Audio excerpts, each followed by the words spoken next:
오늘 본문에 있는 말씀은 시편 1편에 있는 말씀입니다. 제가 말씀을 읽겠습니다.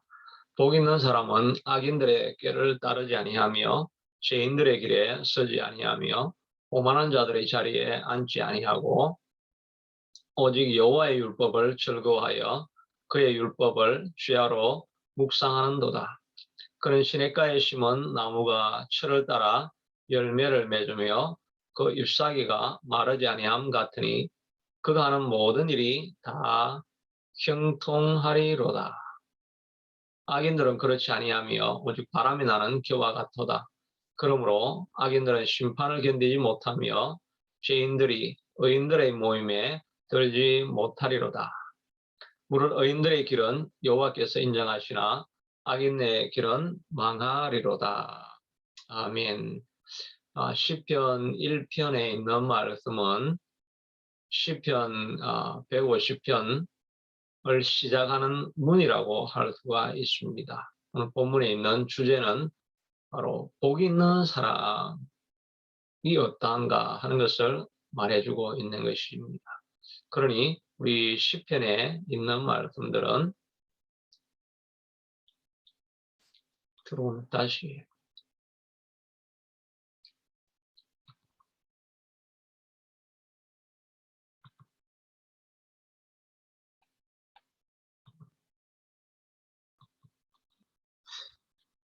오늘 본문에 있는 말씀은 시편 1편에 있는 말씀입니다. 시편 1편은 시편 150편을 들어가는 그 관문이라고 할 수가 있지요. 그래서 시편 150편의 주제를 말해주고 있는 내용이라고 할 수가 있습니다.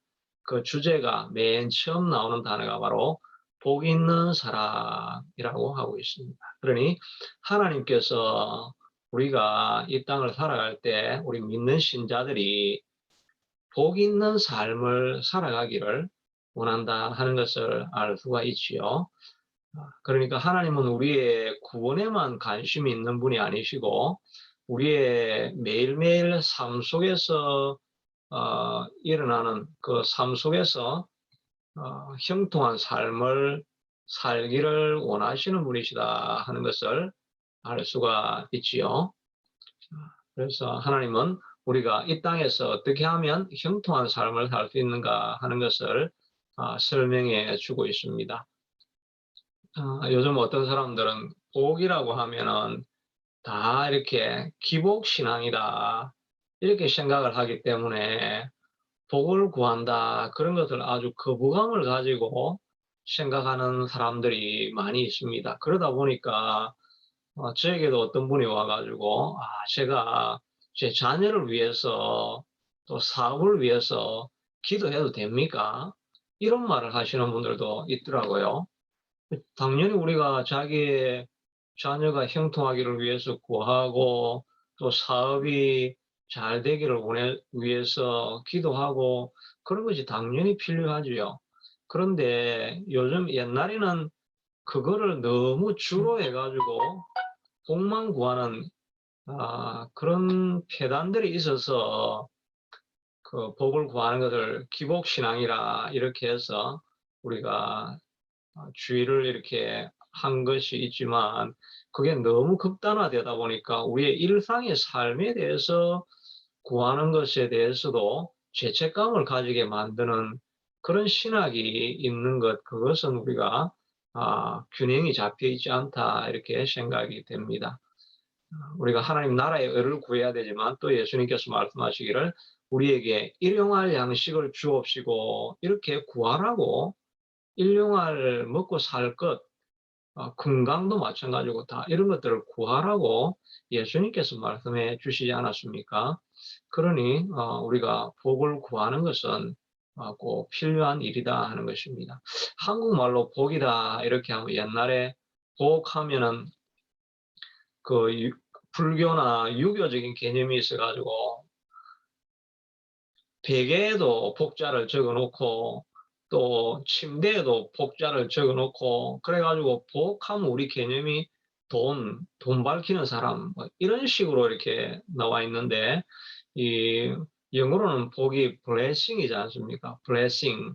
그 blessing이라는 단어가 원래 bleed라고 피를 흘리다는 그 bleed에서 blessing이 된 거잖아요. 예수님의 피 흘림을 통해서 얻게 되어지는 이런 형통한 삶, 이런 게 이제 블레싱, 이렇게 생각하니까 서구에서는 우리가 블레싱이라고 하는 개념이 좀 천박한 개념이 아니고 그 좀 어떤 홀리한 거룩한 느낌, 이런 걸 우리가 좀 갖게 되는데, 한국말로 번역할 때 복이다 하니까 이게 너무 천박하게 이렇게 느껴지는 그런 게 있는 것 같습니다. 그러나 여하튼 우리 하나님께서는 우리에게 시편을 통해서 나는 너희가 이 땅을 살아가면서 복 있는 사람, blessed 된 사람, 또 형통한 삶을 살기를 원한다는 것을 보여주고 있는 것을 우리가 알 수가 있습니다. 그래서 2절, 3절에도 보면 그가 하는 모든 일이 다 형통하리로다. 우리가 또 만사형통 이렇게 하면 만사형통, 이것도 좀 안 좋은 어감으로 우리가 다가오죠.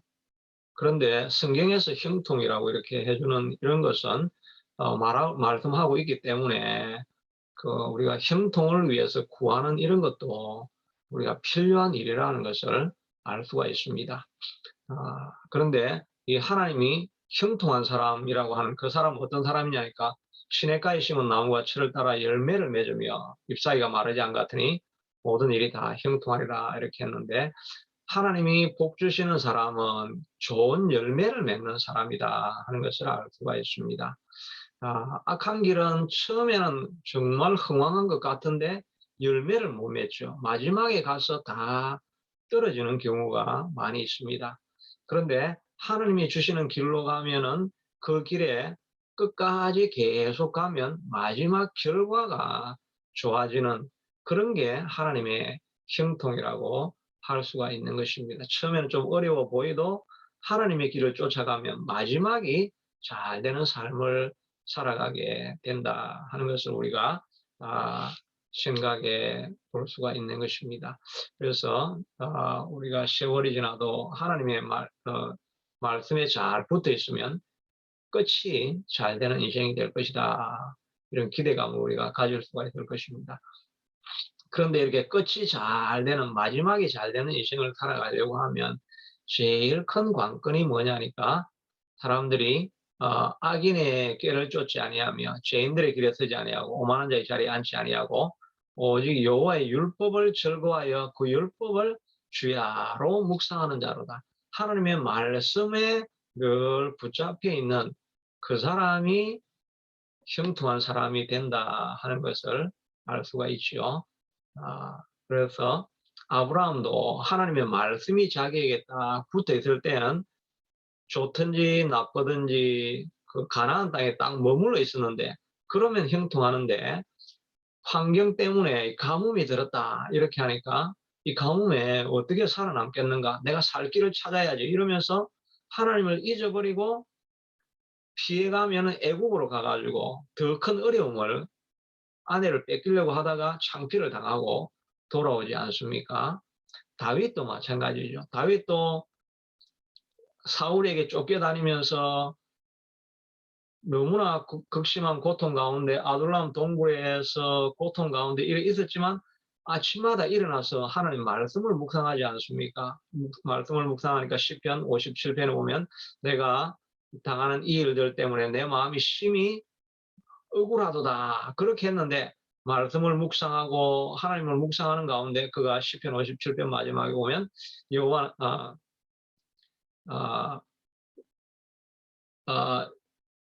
여호와여 내 마음이 확정되고 확정되었사오니 내가 여호와를 노래하고 찬송하리로다. 비파야 수금아 깰지어다. 내 영광아 깰지어다. 새벽을 깨우리로다. 갑자기 원통하고 억울합니다 이렇게 하면서 깊은 디프레션 가운데 있던 사람이 갑자기 그 시편 57편에 보면 뒤쪽에 가다만 여호와여 내 마음의 결정 확정되고 확정되었나이다. 내 영광아 깰지어다. 내가 왜 이렇게 낙심해 있느냐. 내 영광아 일어나라. 비파야 수금아 깰지어다. 왜 내게 이렇게 음악이 있고 악기가 내 주변에 다 있는데 음악을 다 구석에 넣어버리고 내 마음에 이런 기쁨이 아무도 없는 삶을 살아가느냐. 풍악을 다시 올려라. 사울이 나를 죽이려고 한다 할지라도 주님이 나와 함께하면 두려워할 게 하나도 없는데 왜 내 마음에 음악이 꺼졌느냐, 기쁨이 사라졌느냐 하면서 갑자기 일어나가지고 사람이 완전히 바뀌어서 춤추고 노래하게 되죠. 그러고 일어나서 말하기를 내가 만민 중에서 주의 이름을 찬송하며 무백성 중에서 주의 이름을 영광을 선포하리로다. 주의 인자는 커서 하늘에 미치고 주의 진리는 궁창에 일어나이다. 주여 여호와의 이름이 하늘 위에 높이 들리시며 주의 영광이 온 세계 위에 높아지기를 원하나이다. 이렇게 저도 이제 방금 그거는 제가 시편 57편 암송한 거죠. 암송한 말씀. 이 암송한 말씀이 이렇게 있으니까 제가 흔들리지 않는 거예요. 낙심하고 실망하고 있다가 아침에 일어나가지고 아침에 일어나면 제가 기분이 별로 안 좋다고 그랬죠. 아침에 항상 일어나면 기분이 별로 안 좋은데 그러니까 이제 이 디프레스 데이가 하루를 시작할 수 없으니까 묵상을 하는 것입니다. 묵상을 하면 내 마음이 왜 이렇게 어둡고 두려울까 그렇게 하는데 여호와여 내 마음이 확정되고 확정되어 싸움나이다. 내 영광아 깰지어다. 일어나 빛을 발하라. 비파야 수공아 깰지어다. 이 다윗의 이 말씀을 딱 묵상하고 나면 엉뚱한 대로 다 돌아다니다가 다시 제자리에 딱 와가지고 내가 담대함으로 하나님 앞에 나아가야 되겠다. 오늘 하루도 주의 이름은 하늘 위에 높이 들리시며 주의 영광은 온 세계 위에 높아지게 만드는 그런 하루로 살아가기를 원합니다. 이렇게 하면 하나님 은혜가 다 오는 건 아닙니다. 그러나 내 마음에 어느 정도 회복이 되죠. 그렇지. 오늘 이렇게 힘을 내어서 살아야 되겠구나. 나의 비파와 수금을 다시 켜고 하루를 시작하자. 이렇게 하루를 시작하는 거하고 그렇지 않게 시작하는 거하고는 다르죠. 그러니까 복 있는 사람이 되는 길은 여호와의 율법을 주야로 묵상하는 것입니다. 말씀을 암송하는 것 이런 것들이 참 좋은 거죠. 거기에 늘 붙들려 있는 거죠. 우리가 말씀을 묵상하지 않으면 뭘 우리가 묵상합니까?